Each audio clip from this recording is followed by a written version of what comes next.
Bron Breakker to be quietly removed from SummerSlam and replaced after what happened on Raw? Possibility explored. Ever since Seth Rollins was sidelined, Bron Breakker and Bronson Reed have been moving the wagons of the faction alongside Paul Heyman. However, this week on Raw, Breakker's actions raised suspicion, with many fans questioning his real motives. A major segment took place backstage, which stirred speculation that the youngster had subtly and deceitfully taken Rollins' spot in the group. Paul Heyman was charging up Bronson Reed backstage, stating that JUSO's family believed their faction was leaderless without Seth Rollins. Just then, Bron Breakker stepped inside the frame and dictated to the Oscilla what the latter needed to do. He acted as the leader of the faction, pulling the strings and laying out the blueprint of their course of action. Since the speculation has been swirling that Rollins could order Heyman to oust Breakker from the faction. However, the possibility of it happening is very low. The unpredictable badass will compete in his SummerSlam match as planned. WWE has been building this match for weeks now, and there are no chances of the youngster getting removed from the bout.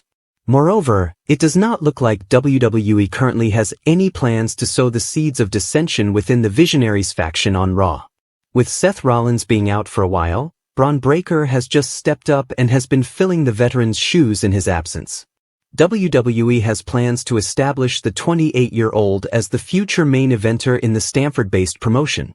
Hence, this could be a major reason why the company has been pushing Breakker into that position. It will be interesting to see whether this leads to something in the coming weeks. Bron Breakker to take custody of Seth Rollins' Money in the Bank briefcase? Seth Rollins has been away from WWE since suffering an injury this month.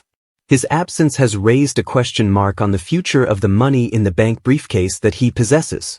Many believe that if the Visionary remains out of action for an extended period, Bron Breakker could assume custody of the briefcase, becoming its official holder. However, the possibility of it happening is again very low. Rollins is expected to remain the owner of the coveted briefcase. The fact that WWE hasn't stripped him of the MITB contract, despite him getting sidelined, indicates that the company has plans for him to cash in, regardless of when it happens. The Money in the Bank briefcase also has a long timeline, which doesn't require the former Shield member to hand it to Bron Breakker. Additionally, there is an interesting theory suggesting that Seth Rollins' injury may be a work, and that Triple H is planning a surprise cash-in at an unexpected location. Therefore, in any case, Breakker is not expected to take the custody of Rollins' Money in the Bank contract. However, the briefcase could remain a special attraction in the heel faction amid the Visionaries' absence.